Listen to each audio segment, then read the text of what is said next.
these are the communicable diseases. Definitions इसकी क्या है? Disease that is spread from one person to another, जैसे कि आजकल हम फेस कर रहे हैं कोरोना वायरस को, और इसकी डेफिनेशन क्या है? Transmitted from one person to the other person, और किस किन चीज़ों से, what are the agents that transmit that bacteria और द जर्म्स. डिजीज़ ये वाली होती है जी. चिकन पॉक्स है, मीजल्स है, डिप्थेरिया, इन्फ्लुएंजा है, वूफिंग कफ्स है, और ये पर्ट्यूसिस है, सार्स है. प्रिवेंशन ऑफ कम्युनिकेबल डिजीज़, किन किन चीज़ों को आपने रख के ख्याल करना होता है? गुड्स साइट प्लानिंग है, provision of basic clinical services है, प्रोविजन ऑफ अप्रोप्रिएट शेल्टर है, clean water supply, sanitation, mass vaccination है, regular and sufficient food supply, control of vectors है. वेक्टर्स का मतलब है वो एजेंट्स जो कि ये बीमारियां फैलाते हैं. They are the different viruses. ये डायग्राम बनी हुई है कि ये कम्युनिकेबल नॉन कम्युनिकेबल डिजीज़ के अंदर ये चीज़ें ऑर्गन्स अफेक्ट होते हैं, और ये वाले बैक्टीरियाज ये जो जर्म्स हैं जो कि कम्युनिकेबल होते हैं. कोरोना वायरस की ये स्लाइड है, ये सब हम पढ़ रहे हैं आजकल. इसके प्रिकॉशन टिप्स भी हैं. अगली डिजीज़ है HIV इन एड्स. इसकी क्या, what is the definition? Is a virus that attacks cells that helps the body fight infection. There is no cure but it is treatable with medicine. इसके दोनों में difference क्या है? HIV में, AIDS में. HIV stands for human immunodeficiency virus that causes AIDS, और AIDS भी इसी का ही है कि it is stands for acquired immunodeficiency syndrome है.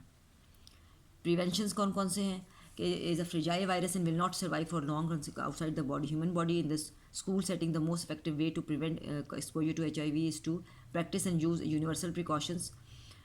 Use appropriate protective equipment, including gloves, if you have to touch your blood or body fluids contaminated with blood. Properly dispose of any materials. Basically ये जो HIV या ads है, needle सब, जैसे पहले भी TV में बताया गया है, नीडल से और सिरिंजेस से और ब्लड ट्रांसफ्यूजन से फैलता है. नॉन कम्युनिकेबल डिजीज़ कौन से हैं? कैंसर, डायबिटीज़ है, अल्सर्स हो सकते हैं, क्रॉनिक लंग डिजीज़ हो सकती हैं, और हार्ट अटैक्स या स्ट्रोक्स, या जिसे कहते हैं हम ब्लड प्रेशर की प्रॉब्लम्स जो हैं. और ये सारे के सारे मेन इनकी जो कॉजेज़ हैं वो ये चीज़ें हैं. हार्ट डिजीज़, इसकी डेफिनेशन ये है कि इसमें क्या क्या चीज़ें, साइंस एंड सिम्टम्स कौन कौन से हैं, और इसकी क्या रेगुलर क्या प्रिवेंशन कैसे करेंगे आप हार्ट डिजीज़ को दूर करने के लिए. उसके बाद डायबिटीज़ है, डायबिटीज़ 1 और डायबिटीज़ 2, जिसको हम शुगर कहते हैं कि जी शुगर हो गई. बेसिकली इंसुलिन की production, deficiency of insulin body में प्रोड्यूस ज़रूर होती है, सिक्रीशन है, हार्मोन से होती है, पैंक्रियाज में होती है, एंड जिनको डायबिटीज़ होती है वो चीज़ बनना बंद हो जाती है. कंट्रोल करना उसको हम फिर दवाई के साथ कंट्रोल करते हैं. उसके बाद precautions for diabetes for anaemia, कि जिनके ये वाले प्रिकॉशंस हैं जो आपने, जिनको डायबिटीज़ होती है, जो करने होते हैं. उसके बाद नेक्स्ट डिजीज़ है cancer. Introduction, definition, set of disease in which cells escape from the control mechanism will cause death. Cancer gene products produced in two ways, quantitatively. Gene products expressed at an abnormally level or not expressed at all. Causes of cancer कौन कौन से हैं?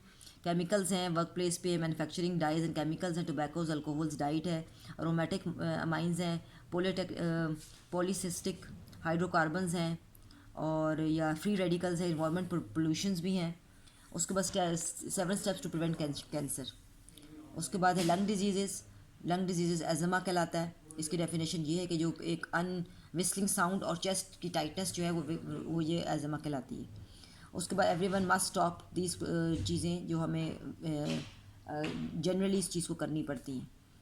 फिर जी blood pressure की definition क्या है? Is defined as an lateral pressure exerted by flowing blood on the walls of the arteries. Precautions कौन कौन से हैं? स्मोकिंग की डेफिनेशन क्या है, और रिस्क फॉर स्मोकिंग के किन किन चीज़ों को बॉडी के इफेक्ट होता है. वार्निंग एंड प्रिकॉशंस ये हैं. अगला है जी बैड हैबिट, अल्कोहलिज्म, और इसकी कंडीशंस क्या कहलाती है. व्हाट इज़ अल्कोहलिज्म, इसकी क्रेविंग क्या है, loss of control, physical dependence, tolerance, ये सारी चीज़ें. प्रिकॉशंस ऑफ यूजिंग डिसल्फिरम जो है, ये डिफरेंट मेडिसिन हैं जो कि इसमें यूज़ होती हैं. फिर जी पेशेंट सेफ्टी किसे कहते हैं? Sense the error, act to prevent, follow safety guidelines, inquire into accidents and the deaths, whose safety, play people की है, property, place, hospital safety, safety of people, principles of patient safety, और why they are necessary. Principles of patient safety 5 rights हैं एक patient के, जो कि उसको ये चीज़ें मिलनी चाहिए। Patient safety precautions, and that's it, you need to do the work. सारी के सारी ये डेफिनेट डिजीज़ लिखनी भी हैं आपने कॉपी में, और इसको कॉपी के अंदर मुकम्मल करना है सारा काम आपने। Thank you.